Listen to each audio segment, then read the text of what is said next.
all of this drama started from this matrix here that is in our parallel akasha. Now, akashas don't fall, but the little balls in them, the Ekaveka systems, can. At this point, once you're at the akasha level of evolution, you're pretty much at one with the Krishtic mechanics of the universe. It's a different level of consciousness where there is no even thought of breaking the rules. It's a whole different level of consciousness. So akashas don't fall. They can't. There's a built-in natural mechanics of energy that work in the structure of creation that doesn't allow that to happen.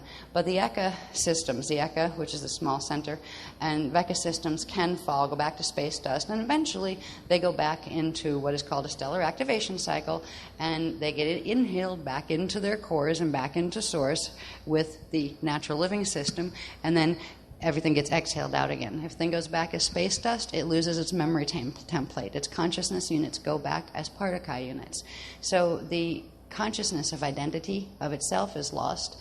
There are certain things that if something is falling and it can be remembered in its most Christic form by something or some matrix that is going back whole, they will take the memory imprint back. So when their space dust particles come back, they will be able to run into their memory imprint and actually get themselves back together. Their particles will come back together when they go back through the door and into source again.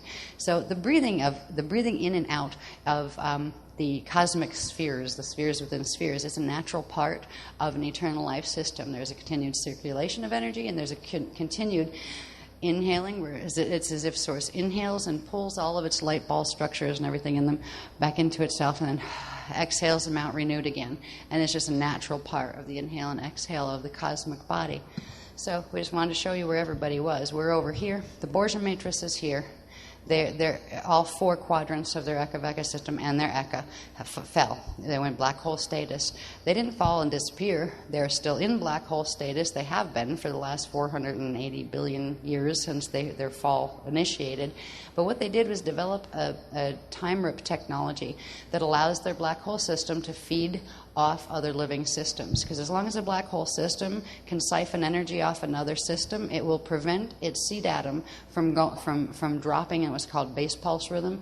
It will prevent the seed atom from burning out. And if the seed atom is prevented from burning out, the system will still have enough energy to spin, to rotate, to continue at least a finite circulation of energy unto itself. It will be able to suck energy in, but it does not give energy back out to the living creation. So it's a vampire system. They become vampire systems. And if it is left alone in the natural mechanics of how the Kryst physics work, a system that does fall and loses its connection by the misuse of free will choice, loses its connection to the natural life force currents of the living matrix around it, it will simply, eventually, its seed atom will burn out, and eventually its Merkaba fields will come and compact around it. Its prana seed will close, and it will implode and go back to space dust, and hang as space dust for a while until the natural starfire rebirth cycles of the living system around it.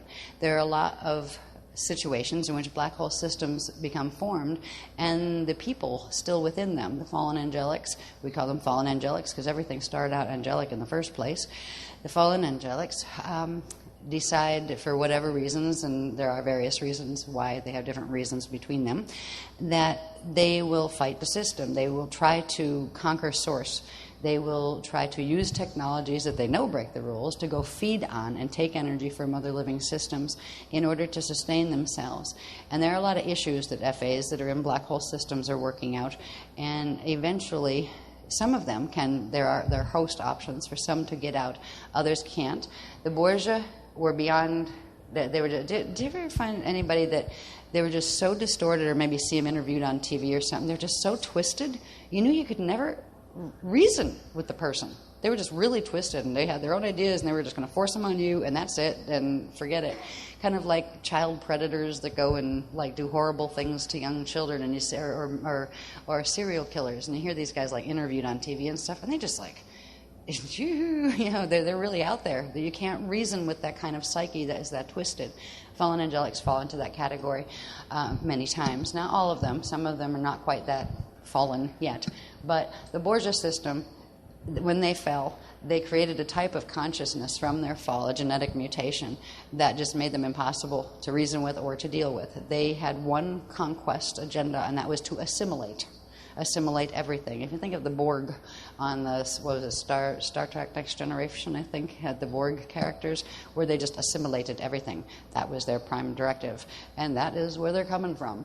And they have done a lot of things over a long, long period of time that we covered the history a while back in one of the Phoenix workshops, I think. I can't